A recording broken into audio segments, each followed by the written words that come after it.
Well, it's hard to imagine the day when you just might pull up to a gas station and you might hook it up instead of fill it up. We're talking about electricity instead of gasoline. Some students at Carl Hayden High School already realize the importance of electric cars. Patrick Devlin joins us now. He joins us live, and he's going to demonstrate how one of these cars works. Pat, thanks for joining us. Yeah, hello. How are you? I'm just fine, Patrick. Thank you. What makes this car unique?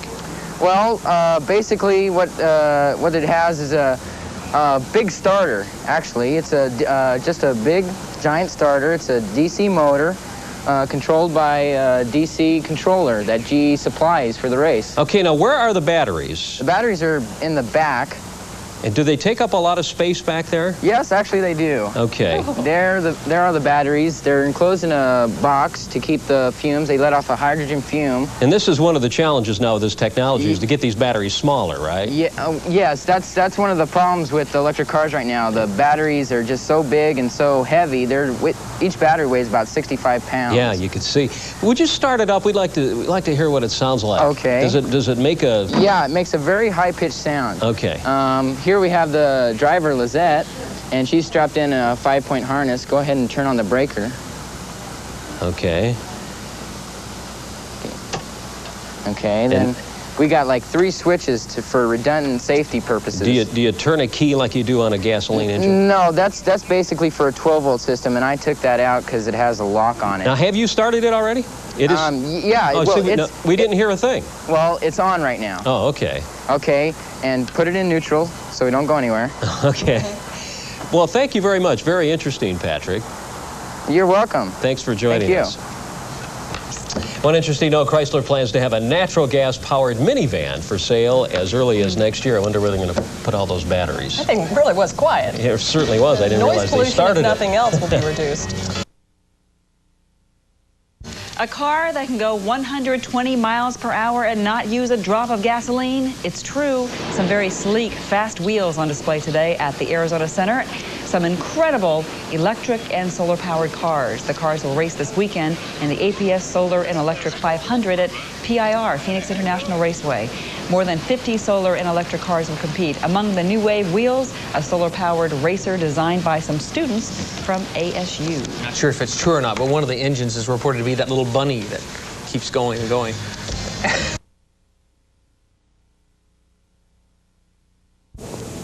You could call it the ultimate science project. This weekend, Phoenix International Raceway is hosting the Solar and Electric 500. It's a race for electric-powered cars. As Earthwatch reporter Rick DeBrule explains, one division has been set aside just for high school students. We don't want to get it inside to the fan, but we've got to have it in here. In fact, these days, George Hester from Cortez High is learning just as much as his students, learning how to convert a gas-powered car into an electric car. Be sure when you put those on that doesn't get behind, that cable doesn't get behind it. See that? It's not that hard to do. It's just you got to get the time and the money to do it, and that's anybody can do it. Kid can do it. But what makes this project so impressive is that it is more than just a group of auto shop kids getting greasy. It's mechanics and marketing. Okay, you've got the metal shop classes, the auto shop classes, physics classes, and that's AP physics. And then we've got the art classes involved, and we've got journalism classes involved. I've been involved in the graphics end, that's putting all the stickers on, and I'm also involved in the PR division, which is hopefully you got our press release.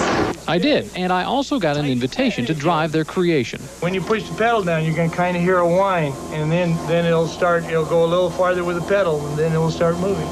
There we go. There you go. It's kind of an eerie sensation. You don't have that sound of the motor. When you push down, all you get is kind of high-pitched whine. But it works, and that's what they're looking for. In fact, it works pretty darn well. It is kind of amazing when you look at it from outside. You think, well, these are high school students. But when you're a high school student, you know you can do a whole lot more than what everyone else thinks you can. And this car is running proof. Rick DeBrule, 12 News. And more than 24 high school cars are entered in this weekend's event at Phoenix International Raceway.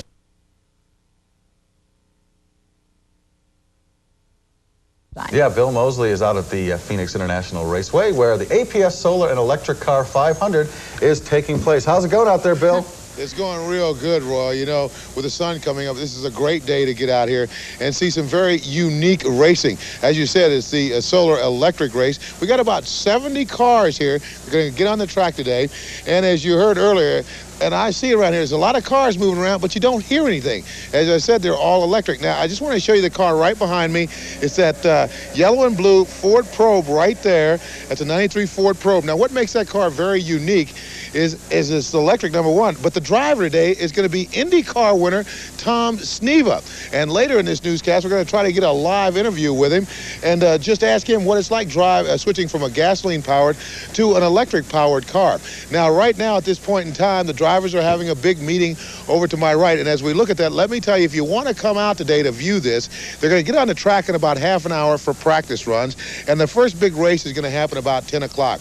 If you want to come out, come on out and go through the town of Avondale to Lower Buckeye to come in the back way because the river is flowing. The price today is $7 today to get in. And I guarantee you come out here, you're going to see some great cars running. They're so quiet. And what's so unique about this, we got about 30 high schools from around the state and other states here competing also. Altogether, as I said, about 70 cars. It's going to be very unique. We're going to have some solar cars on the track also.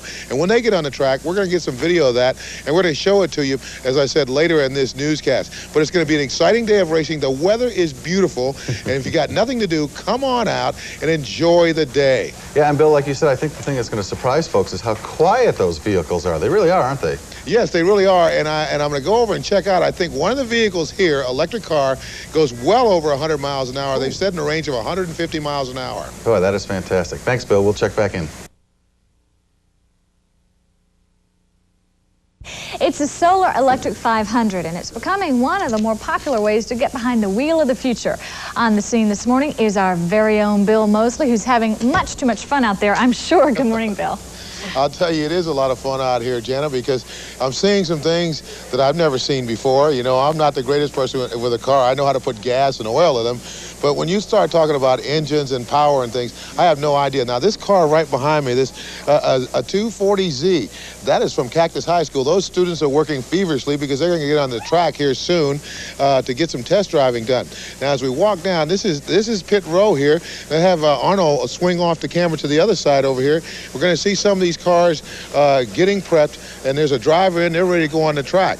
And if you can see it right in there. Now, before we came out here today, I stopped by one of the high schools.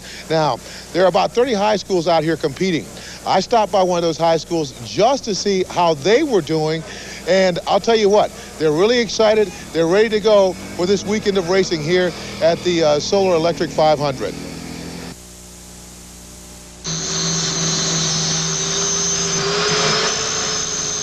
Carl Hayden High School students made last-minute adjustments on their cars for the APS Solar and Electric 500. This Falcon team is putting 3 electric cars in the competition.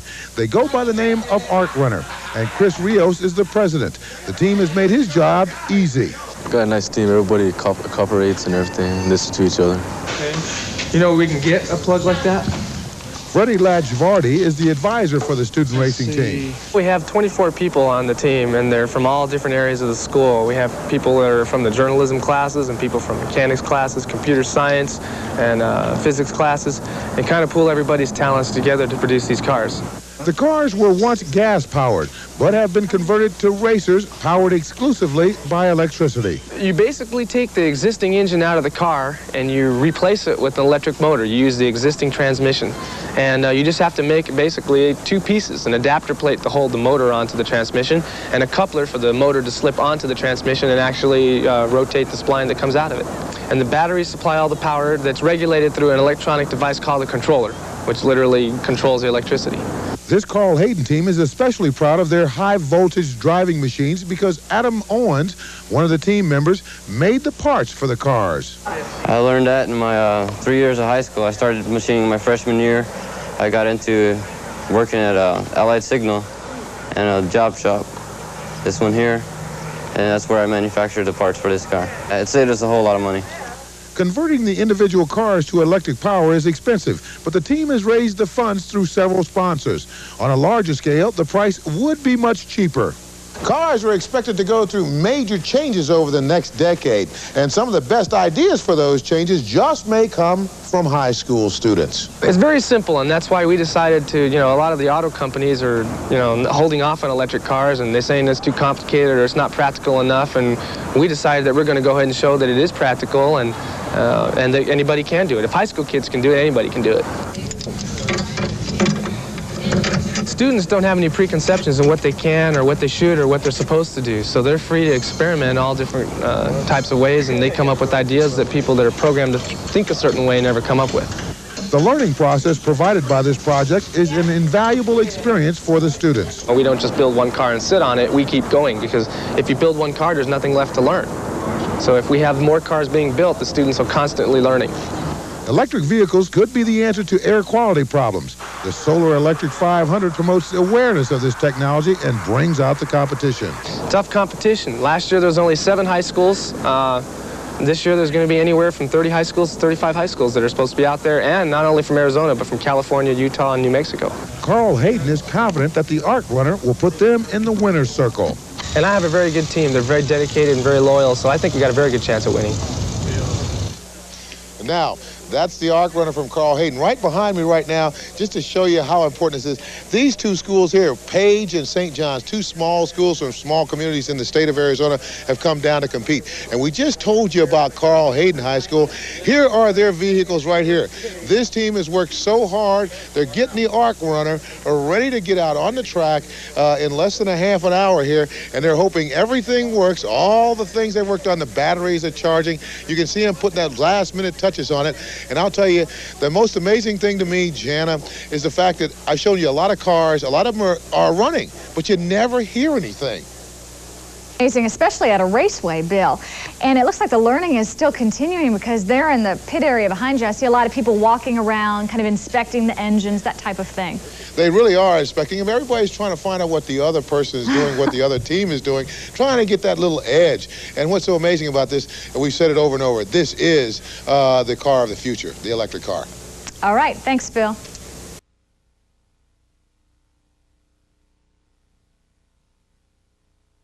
If electric cars are the wave of the future and high school students are our future leaders, why not get the two of them together?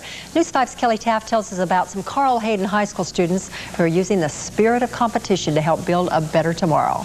Well, class spirit is alive and well at Carl Hayden High School, where a team of 24 students is busy building 3 cars to enter in the 4th annual APS Solar and Electric 500K race. But as we found out, racing is just one goal of these dedicated students. This is the controller of the car. This is the brain of the electric vehicle. It regulates the electricity into the motor and helps determine the speed.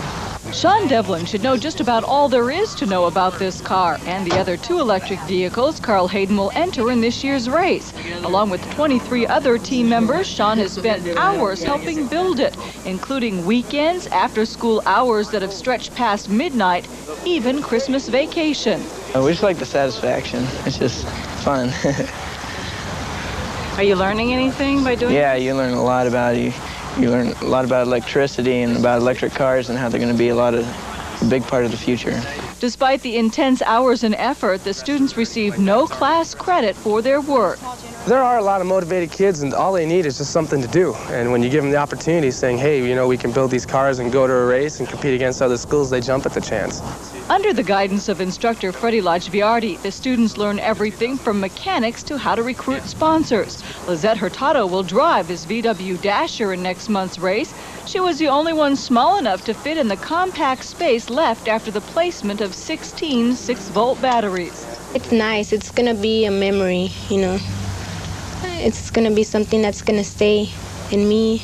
Last year, Carl Hayden took 3rd place with this Toyota Corolla. This year, they're hoping to increase their odds by having 3 entries instead of 1. We're hoping to get 1st, 2nd, and 3rd.